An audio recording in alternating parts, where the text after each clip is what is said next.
was that always easy to be in the podcast, which is focused on Bruce's expertise in the way that you are?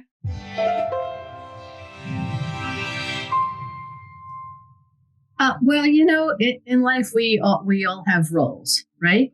And, when I'm in my educator role and when I do my own stuff, that's where I'm the expert and that's where I can shine. I taught for her a couple of years, by the way. She was the boss, and I totally acknowledge that. When Bruce asked me to do the podcast with him, he's the expert. He's the couples therapist. So he's the expert in that area. But it does feel like you're the expert in him on the podcast. He's the expert in couples therapy, and you're the expert in him. Yes. So I'm like kind of the rational, like normal person perspective. Yeah. I'm like the girlfriend people come to with their problems. But he's the expert. So, I most definitely do take, I would say, somewhat of a backseat and defer to him in areas where a therapist's opinion is needed. But I don't hesitate to voice my own opinion. And oftentimes I've said that I'm saying, like when we're doing listener questions, and I'll say, this is not a therapist's answer, but if you were my daughter or if you were, my friend, this is what I would tell you to do. But so I do defer to Bruce on matters of expertise when it comes to therapy. But, I understand it's called couples therapy in 7 words. He's the therapist. I'm the lay person. So, but of course, it wouldn't be anything like the podcast it is now if I were doing it myself. Right. Precisely because the stuff I'll get all, wonky. into wonky. Yes, I can go really wonky. And Judy is very good at she's very good at detecting it. She's very good at, on the one hand, you'll give me a little bit of leash leeway, but reining me in a bit because I'm thinking like, a wonky therapist.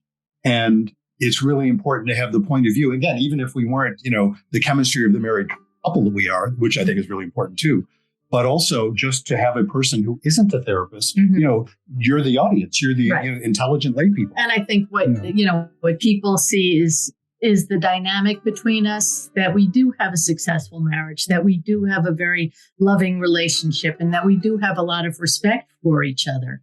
And I think that comes through. And I think that brings something special also when you're talking about couples, that you can see that, you might have come from a dysfunctional family, or you might have had a dysfunctional marriage, but, there are ways to rectify that and not make the same mistakes that you've made in the past. Yeah, actually, that's a wonderful lead in to the question that I like to ask all couples I interview, because I firmly believe that intimate relationships are the ultimate vehicle for personal growth. And so I'd love to start with you, Judy.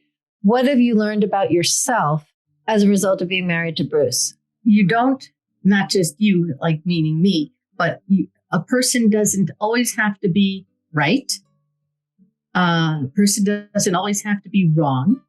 You don't have to put somebody down in order to feel better about yourself. And that, in fact, you could probably feel better about yourself when you boost up those around you and who make you feel better about yourself. So I think that's, wow. I think Bruce has brought a lot of that to me. It's so interesting to hear you say that you're crediting me for that. And I'm sitting there thinking, I've never known you to be other than what you were just describing. All of those things you seem to have way before you ever met me. I suspect you did. Well, when we talked, when you were on our podcast about uncompromising, I feel like with Bruce, I don't have to compromise. I felt that in my previous relationship, I was constantly compromising. Yes. With Bruce, I don't think I've ever had to compromise with anything. We talk about things, and I'm not saying well, no, we're going to do it my way all the time, but we'll talk and we'll figure out solutions without having to argue and fight and get nasty. And, so I think it's, yes, I don't have to compromise. Yeah. And I'm not losing myself. And that's Yes. the thing.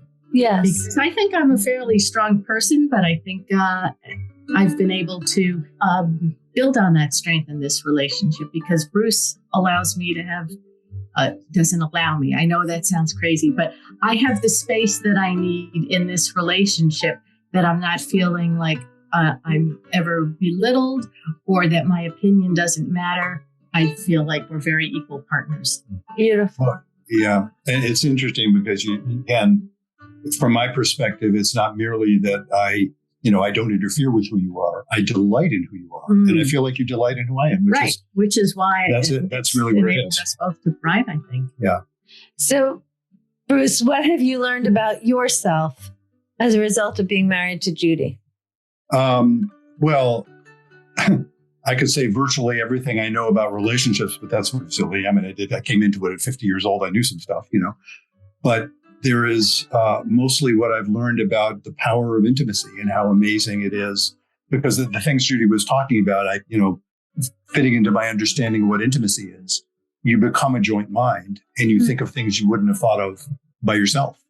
And I have learned so much from just the experience of being in an intimate relationship with Judy that I would not have known without. And so I learned from her, of course, all of her ways of being that I greatly respect. And I also just learned from the experience of her being with me, loving each other the way we do. I don't know the exact words for what I have learned, but it is central to my life. The acknowledgments I just did in the book that's about to come out, what I said at the end there was, our life together is the real author of this book. Because that's what I was thinking. It's not merely that I'm a changed person for being in the relationship. It's that, it's a transformation of identity, that I'm more of who I was, and also all sorts of ways that I never would have thought I'd be because of being with Judy.